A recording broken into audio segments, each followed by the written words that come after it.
Our penultimate speaker is an individual who I'm sure many of you would have followed closely, a YouTuber that describes his channel as offensive social commentary in an accent you won't understand. This individual rose to prominence this year after being fined £800 for teaching his girlfriend's pug to perform an art salute as a joke. In his case, the judge stated that the context of the video was irrelevant. I'm extremely pleased to hear that he won't be bending the knee and paying the fine. His YouTube channel now stands at 350,000 subscribers and he has accumulated over 31 million views. Hopefully you will understand his accent today. Please welcome to the stage Mark Meekin.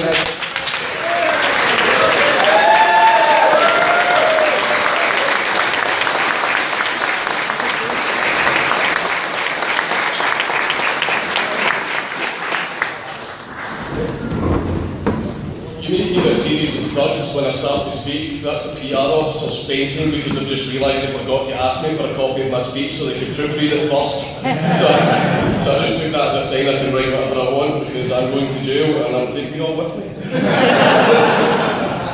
And I'm going to be talking about freedom of speech. I'm sure you're all very surprised by that. But it's also really good to see a lot of young faces here, a lot of new faces. That lets me know that I'm doing my job. And firstly, I want to give an update on my legal troubles in regards to the trial. My fine was due to be paid on the 26th of October, and I did not pay it.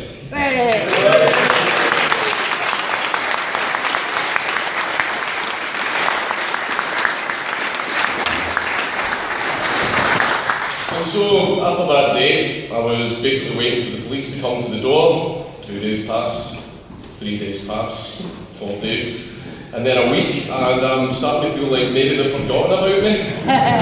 So I phoned them.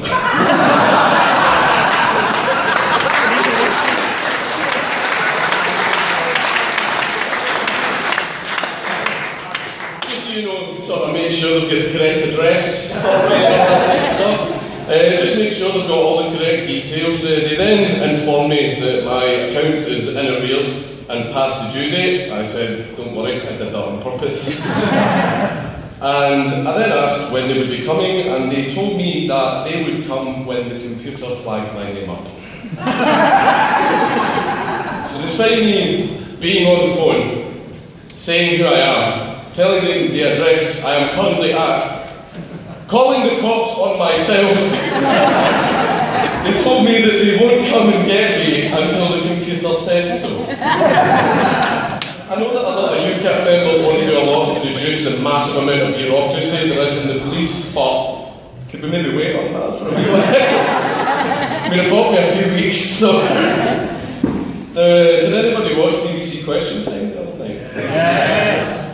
No, I did really enjoy it. It was amazing seeing Jordan B. Peterson versus Diane Abbott. An intellectual heavyweight against a heavyweight.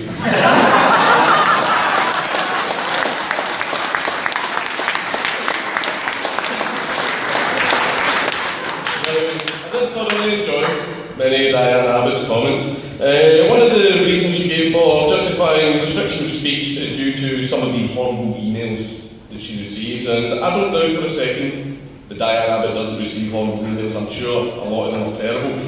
I just think we should maybe not strip away the rights of people just because some boomer doesn't know how to manage their email inbox.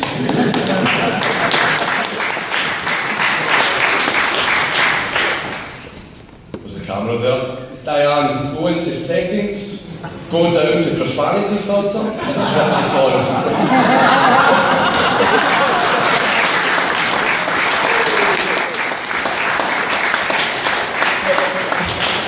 It filters out all the rude emails. I would just much rather you did that instead of stripping away the rights of 66 million people.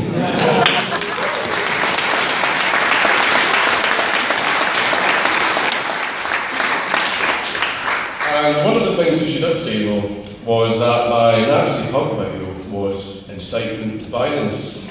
Now, that's quite an accusation to throw out there because me and my dog were not very violent. It's not like me and my dog are going around calling in threats to venues and deplatforming people, walking up to street stalls and smashing them in half, and then threatening political opponents with violence and terror.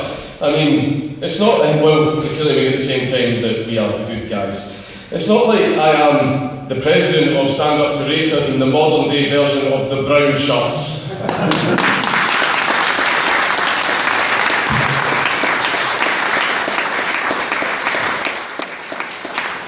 The one thing that is very important is the right to protest. Now, protesting is a very crucial part of freedom of speech, and it must always be protected. Now, whether you agree with the protesters or not, those people that were yelling at us outside earlier, for as long as they lasted, they have their right to use their voice to protest us, just the same as we have the right to ask them how much did Soros pay them this time.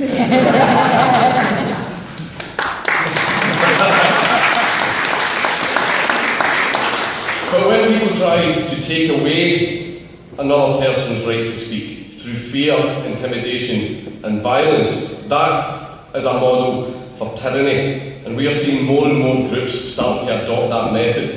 And the reason that they adopt it is because in debate, their ideas don't win. Because their ideas are shit, apparently.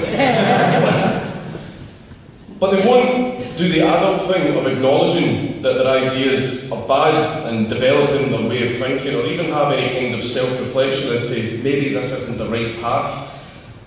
They instead seek to aim for an easy victory using dishonest methods, because they aren't coming from a place of honesty, they are coming from a place of egoism and narcissism.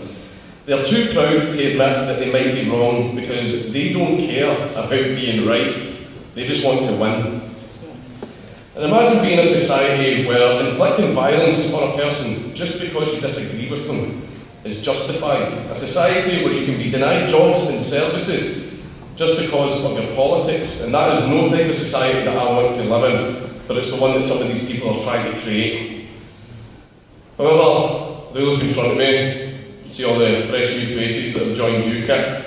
And the reason that you're here is because you understand the importance of discussion. You want to mentally develop your way of thinking. You want to be challenged. And even if at the end of that challenge you turn out to be wrong, you will admit it. And you will admit that you were wrong and use that as a learning experience to develop yourself and move forward.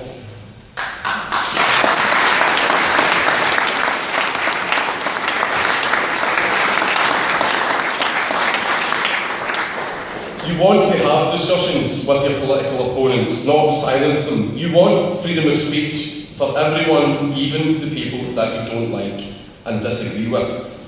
And you don't want to hold anyone to a certain standard that you would not hold yourself to, because you understand the importance of being fair and honest, and that is what makes us different from the rest of them. And you are open for discussion, debate, and you are open and happy for anyone to have a platform. You overall believe in freedom of speech and therefore a free society, and you're the next generation that will be taken over after all the boomers die. And that gives me hope. Remember, fairness, honesty and integrity is what makes us different from the tyrants.